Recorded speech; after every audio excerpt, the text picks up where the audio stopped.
Okay, today I want to talk about the active shooter problem, but we could have probably called it the active shooter, the active bomber, the active truck driver into crowds of people, the active plane flyer, but it's a way to address the threat of the lone wolf attacker using a solution that incorporates blockchain technology.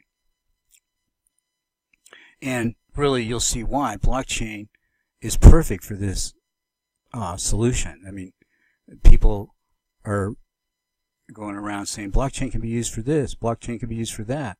This is the perfect use of blockchain. Why I'm doing this is because I just like to get ideas out there.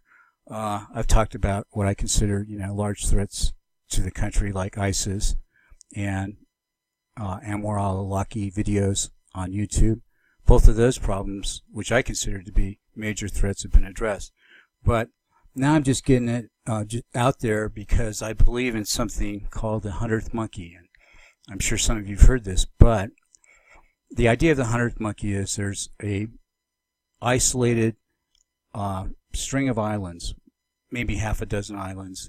Each island has a couple thousand monkeys, and they eat every day from the shrimp that washes in from the ocean.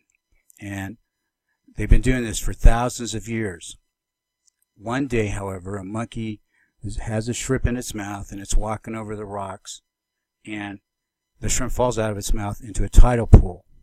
Well, the monkey reaches down, picks it up, and notices there's no sand on it.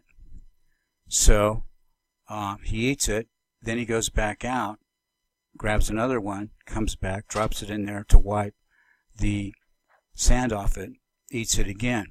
Now this goes on for a few days, and 3 or 4 days later, another monkey observes him doing this. So sure enough, they start doing the same thing.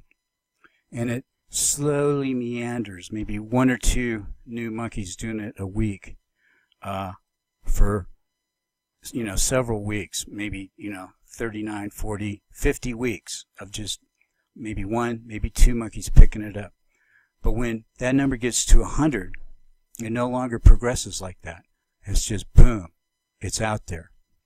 All the monkeys on the interconnected island, or on the non-connected islands, start doing it too.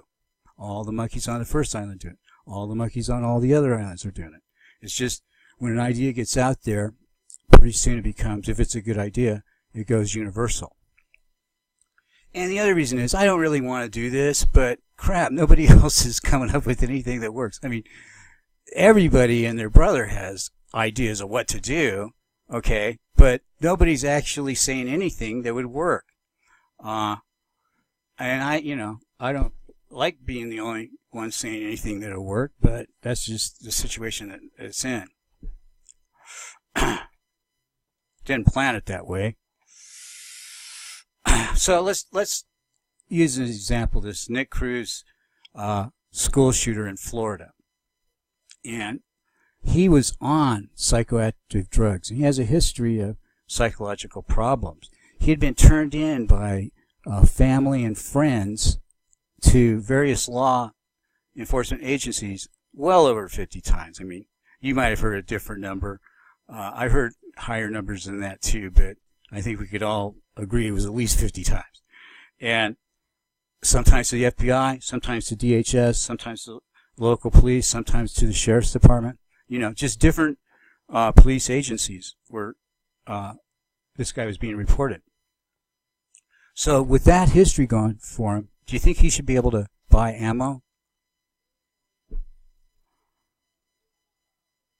Okay, here's the problem, is nothing in our current system would stop that guy from buying guns or ammo or what's needed to blow up a bomb or a big rental truck to, smack into a crowd somewhere like is so popular in Europe. So there's nothing that would red flag it. Everybody acknowledges it. I mean, you don't hear them saying this, but this is the problem. This is it. Now, obviously, as a student in my class, you know what's missing, which is we need a risk assessment. Who do you need it on? Everybody. we need an individual risk assessment. Should this be a statewide thing, a local thing? No. This is something to do with security, and it was one of the original powers invested, I believe, in the federal government was just, for security. Probably the biggest function of the federal government, as framed by the original founding fathers, was security and defense, national defense. So this would be a national database. But this database would be a risk assessment of everyone. And we would use, this solution would use blockchain journal, a private blockchain journal would ensure its integrity. And this is opposed to the way we do it now. I mean, this is a rethink of everything that we're doing. I want you to think about this, not just glance over this. It's true that there is no way to red flag something like the example we mentioned, even though it should be obvious. It is the same with the Tsarnaev brothers.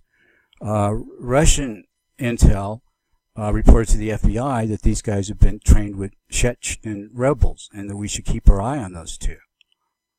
So that was another great failure of the system. But the current way we do it is we screen everyone. This is a random universal screening versus what we really should do, which is targeted screening. And NSA, in spite of everything that you think of when you think of NSA, which is, well, maybe this is more CIA, but you think of these guys standing in front of these big databases, a server. They never go out of the office, and all they do is just collect all electronic data that hits the internet backbone in the world, and they're just sitting there as data administrators or something like that. That's kind of what you think of when you think of the Central Intelligence Agency. The NSA isn't on this, massive data collection as well, but they also have something called tailored access operations that they've had for quite a while, and that is where you have probable cause and you put surveillance on an individual, and their capabilities in this are great, but they're just way underutilized. The problem is that widespread surveillance doesn't work on many levels, and the first challenge to it is it really legal? Can you really legally suck everyone's information up into a big database without probable cause? This has never really been answered, and it's never really even been fully debated. Bruce Schneider, probably the most famous person in the field of crypto. He's a noted cryptologist. He wrote seminal textbooks on crypto. He has been on the record early and often saying that mass collection is not the way to approach keeping our nation secure. And he's came out before 9/11, and he came out a lot after 9/11 on this topic. He has discussed this topic at length in his famous newsletter, Cryptogram. He coined the term security theaters. Anybody heard that? Security theater to describe ineffective bulk data analysis. I should probably say that his arguments are convincing. We'll try to cover a little bit of them, but his arguments against towards tailored collection versus mass collection are convincing. And there's a lot of disadvantages to it, though. First of all, I mean, one of the besides is it legal? I mean, that's a pretty fundamental question, but also look at it in terms of resources, okay? You are spreading, now remember security, you guys know this, that have studied security. You only have a limited number of resources, you don't have unlimited resources. You can't, strip search everyone to a molecular level, going into a stadium or something. You have limited resources. So from a very fundamental level, you need to not do mass surveillance, but you need to focus in on people that need surveillance. Don't do it on everyone. I mean, most of the people listening to this probably in the last 20 years, the worst thing that's happened to you is you got a parking ticket, right? Should you be investigated as thoroughly as someone that fits all the profiles they've established for people that are mass murderers? I mean, should you have the same degree of scrutiny as somebody who's on psychotropic drugs, somebody that's their neighbors, their brothers saying, hey, this guy's crazy. You guys should come down here, you know? Hey, FBI, this guy right here, you see him? He's getting ready to blow up some people over here. That versus you. You probably never even had a parking ticket your entire adult life, you know? I don't know. But it's not just crazy to subject you to the same level of scrutiny as this other person. It's not good security. You're dissipating your security resources. It's wrong. It's the wrong way to approach security at a very, very fundamental level. And that's just the two main problems. Is it's the wrong way to, you just the argument is this, and it's not an argument. It's just the reality is this: is whatever you're securing, you have limited resources. So the idea of dissipating those resources on everybody rather than targeting them on people that need to be targeted is just ludicrous on its face.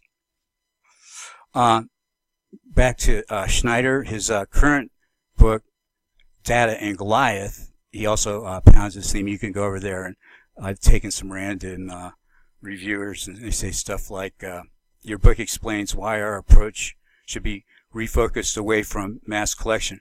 There's a 2016 book, Data and Goliath by Bruce Schneider. So, we need a risk assessment that helps us target these people, and this is just a tentative name because I've only worked at this a couple hours, man. Give me a break. So I haven't come up with a good name for this database, but it's got to track individuals and also organizations as well. The recent Meltdown and Scepter revelation that Intel released that to the Chinese government before the customers in the U.S.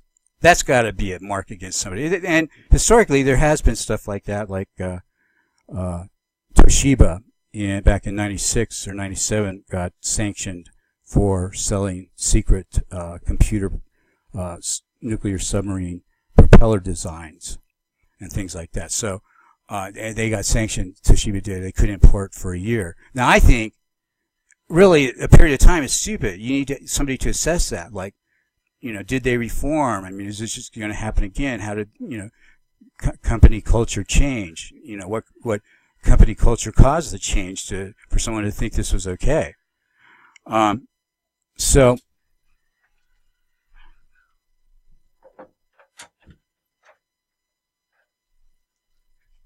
I'm having a little problem with birdopolyps here in the other room.